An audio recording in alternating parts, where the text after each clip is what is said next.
कि चुमी लफटुआ रतिया में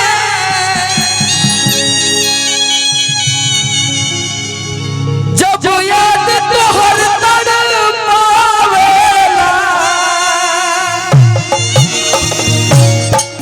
अब कोरवा में सुता के चल गइलू। हाँ सही है।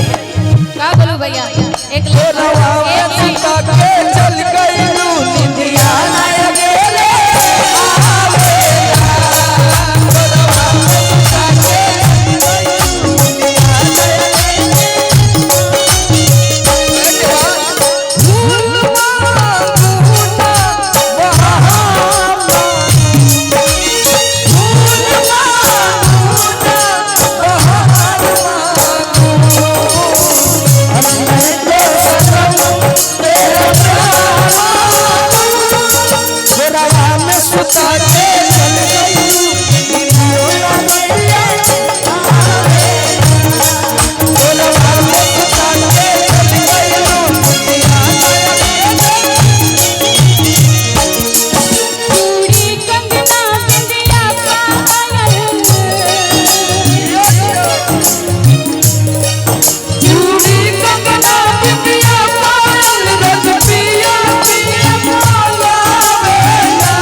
अरे नहीं हर से जब ससुरा गइलू ओय बजतिया बुतैलू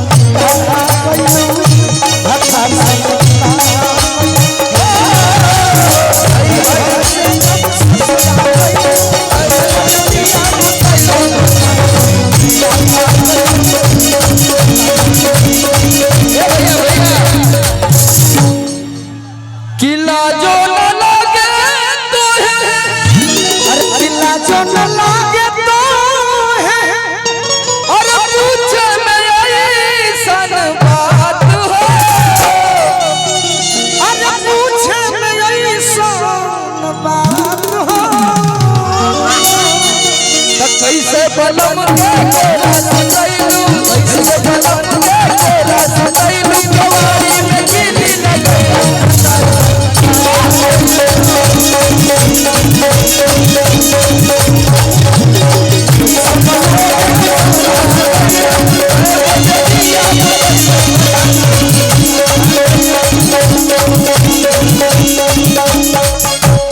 और गाना रहा कि हम ना है नहीं सखी साया भीज के अब समय समाप्त साहबों के बात हमने माना जाए नहीं तो हमने के डंडा ना खाए के भैया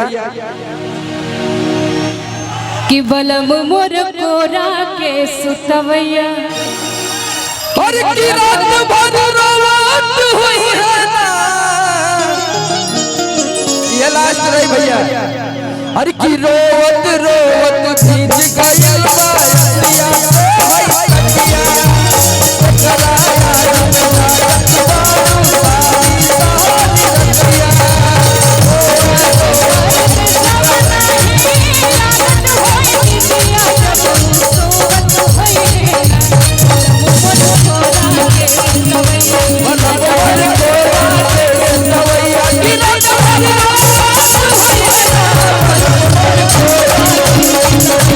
Thank you.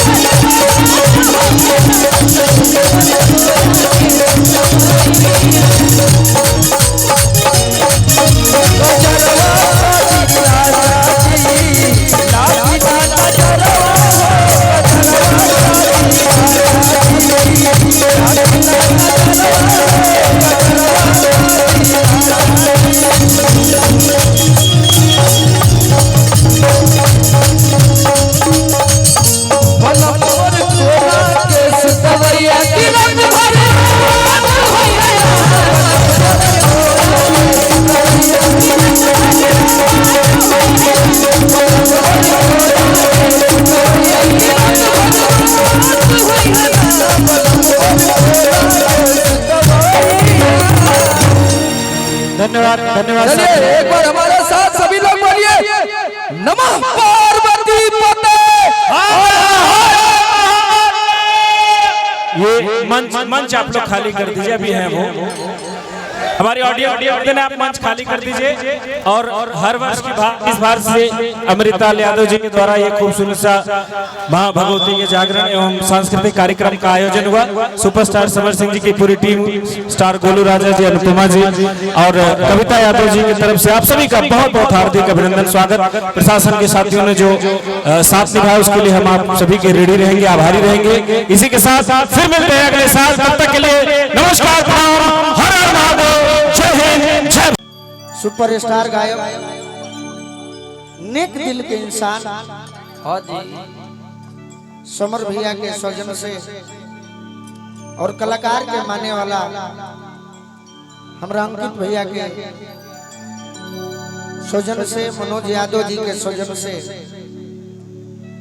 आज इस जगह पर जौनपुर के धरती पर पहला बार आवे के मौका मिलल बा। खातिर हम समर भैया के, अंकित भैया के, मनोज भैया के दिल से आभारी बानी।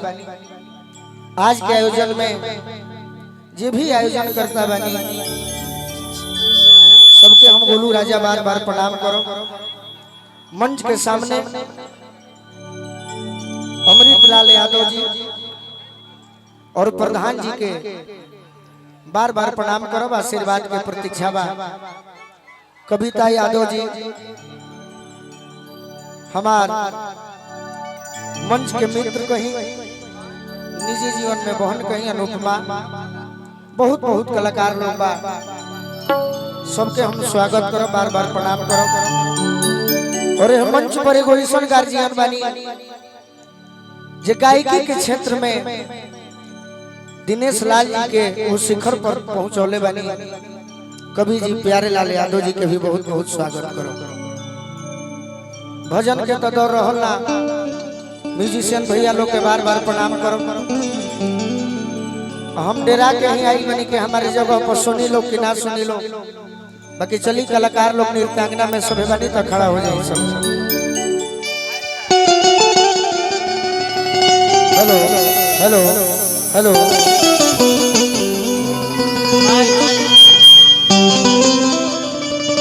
हेलो।